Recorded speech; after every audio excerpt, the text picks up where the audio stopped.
What's up, word warriors? So the long-awaited moment where we're actually going to start writing. Today I want you to really pay attention. I want you to be writing with intention. So what does that mean? Many times we get so excited about writing something that we just want to dive right in and start writing. And although that's a great approach for inspiration, unfortunately it doesn't lead to a very well thought out book. So I'm hoping that all the preparations that we've already taken with developing our characters, our concept, and starting the construction of an outline is going to give us some really great reference to get started on your story. So the first thing that I want to go over with you are 5 questions that I want you to ask yourself before you begin writing. And this is taken directly from Al Zuckerman. He is a New York agent. He's a large agent. He's been agenting now for 30 plus years. And he's written a book called How to Write the Blockbuster Novel. There's 5 keys that he discusses in this, and I'm going to go over those with you really quick. And I want you to consider each one of these before you begin your writing. Number 1 is creating high stakes. You know, nobody wants to read a story where there's not something really on the line here as far as your main character is concerned.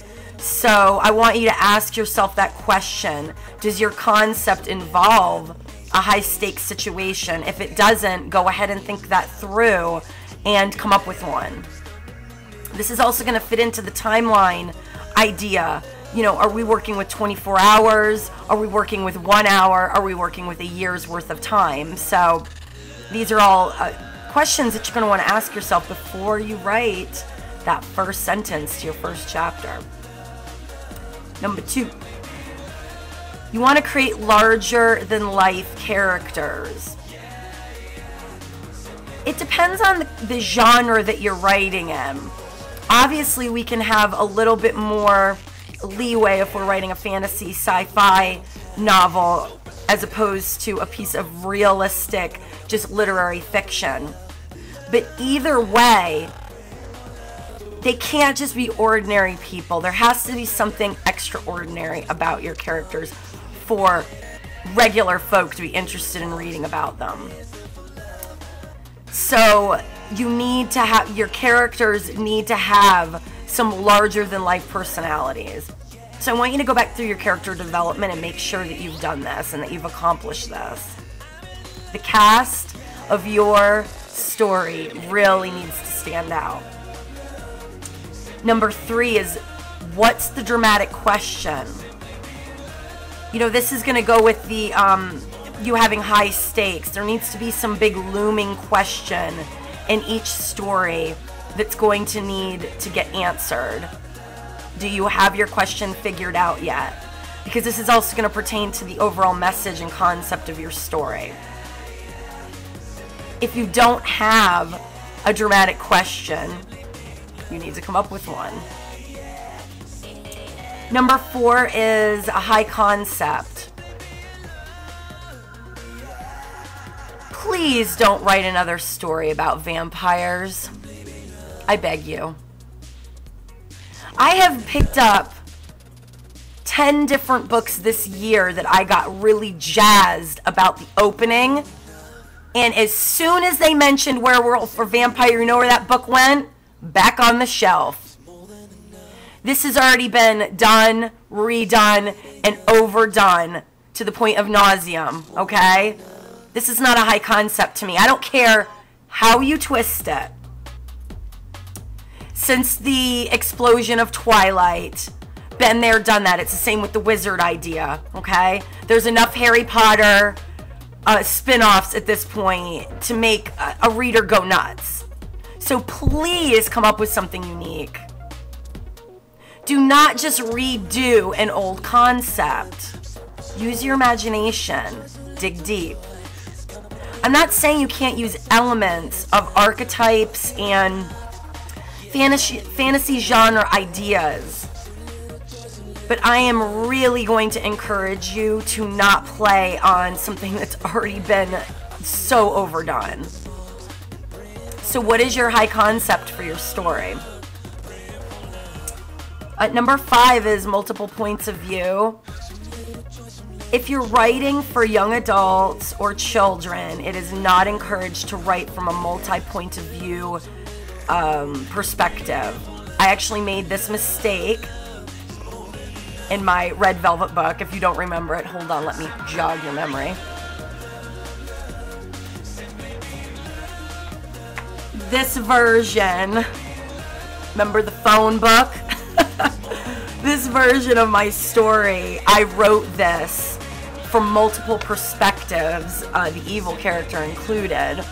And because I love reading books, or I used to love reading books, where, you know, you were in the mind of maybe 3 main characters, and that is how the plot was built, of you shifting in the perspectives of the characters.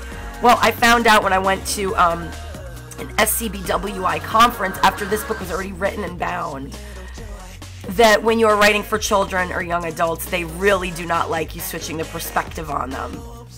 Since this time, I've noticed I actually really don't enjoy reading those books as much as I used to, because it becomes very hard to become attached to any one character. And although I like a plot-driven story where there's lots of action, external action going on, I also really enjoy being in the head of one character and becoming intimately connected to their story and what's going on with them. So this is another reason I actually really like first person, writing in first person now, and reading first person. So it just depends on what you like. I'm not saying not to write from multiple POVs, but I'm going to leave that part up to you. But what Al Zuckerman is saying here is that he wants you to get the reader engaged with multiple characters and their perspectives. You're caring about more than just your protagonist, that you have given enough dimension to all of your cast, that we are caring about each one of them as individuals and what they are experiencing in the story. Another thing I want you to think about in reference to that is you have 2 different types of characters. You have static characters, and then you have round characters, and characters that have lots of dimension to them. You want to try to make all of your characters very well-rounded, meaning they have lots of depth and that they grow during the course of the story, meaning they change somehow because of the events that take place. I again learned this the hard way when I wrote Flick, which was a predecessor to the Red Book. This is actually the series that comes before the series I'm working on right now called I Evolve. Okay, in Flick, I got everything really nailed down. My agent that I was working with thought the world building was incredible, the concept, all of this, but now my characters, I had built such a complex world that now my characters felt static and one-dimensional, meaning they were predictable in their behavior, and their overall personalities did not change throughout the course of the story. Now, meanwhile, I had written all 4 of these back to back, so by book 3 and 4, the characters really took on a life of their own. But, you know, you got to grab them in that first book. You got to grab an agent if you're writing a series and you have a huge idea in mind. You have to understand that you really need to convey this interest very fast, or you're just going to get rejected. So once you have answered all of these questions, my writer friends, I want you to do something that may throw you off at first, but I'm going to invite you to challenge yourself. Before writing the opening chapter of your book, I want you to write the end. That's right, you heard me. I want you to write the end of the book before you even write the first line of the book. Why am I challenging you to do this? Because by writing the end, you can then write the rest of the book with a specific intention to work towards that ending. And I don't want you to write the end that you think is the happy ending, the nicest ending. Because here's a little hint, if you don't already know this, or I'm sure you do as a reader. We don't always want a happy ending. Nothing ticks me off actually more than a movie or a book that it's so unrealistic and it's so predictable. It completely takes away from the intensity of the whole story. I'm not saying that there aren't happy endings or there aren't spins on a happy end. But if you're going to have a happy ending, at least think it through and have it make sense. So I want you to think about the concept of your story and have your ending fit that before you go getting attached to characters, because a lot of times once you're in the midst of writing the story, now even though there's the ending that is really presenting itself and makes the most sense, you're so now attached to these characters that you resist doing what's right for the story, and you're too involved with them and not the overall message. I had the experience when I was writing the Flick Reports by the last book of Age of Honest, actually. Before I wrote the first chapter of that last book, you know, this is the last book in a series, which already puts a whole other tension on it, because not only is it this book, but it's the end of the series, and so now you've got to think of this whole timeline and wrap up everything that you have been foreshadowing and building throughout the whole story. It's really intense and it was really intimidating. So while in a meditation, I saw the end of the book. It came to me before I wrote the first line of the first page. And I argued with myself because it was so not the ending I would have written. It took me 3 days to accept it, actually. I cried, I fought it, I resisted it, but then the more I really contemplated it, the more I was like, this is what makes sense. This is kind of brilliant.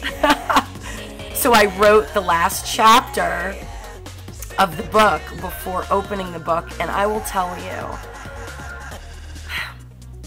it really changed the dynamic. I actually started writing the book backwards. I kept going. I went about, I want to say it was like 4 or 5 chapters deep backwards, writing it backwards. I found some research that other authors do this, and it is a way to write a book. So I'm not telling you to do something so completely outrageous, although if you're a novice, it's probably news to you. I'm trying to give you some of the tricks and tools to jumpstart you much further ahead than most people first starting out writing.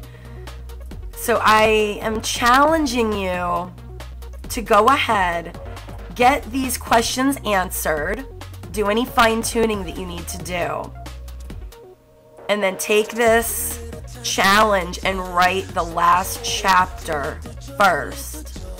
Then, when you're done with that, we're going to go through writing the all-important first chapter. I want you to keep some things in mind here.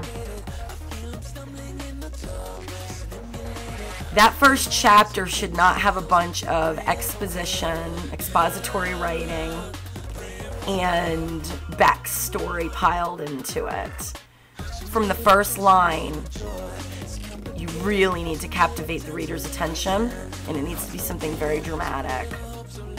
I'm going to, in the next video, discuss with you some of the pitfalls and things that you want to be careful of in that first chapter, and how to captivate a reader with dialogue and interest and tell your story in a way that makes sense and that you can get some of your background information in there without dictating to the reader and frankly boring them. So I hope you all take up this challenge, and I wish you happy writing this week. It's really important that you write with intention. Every piece of dialogue, every description, it should all have meaning. And when you can do that, you're going to tell a very masterful story. So best of luck to you, and I'll talk to you next week. Namaste.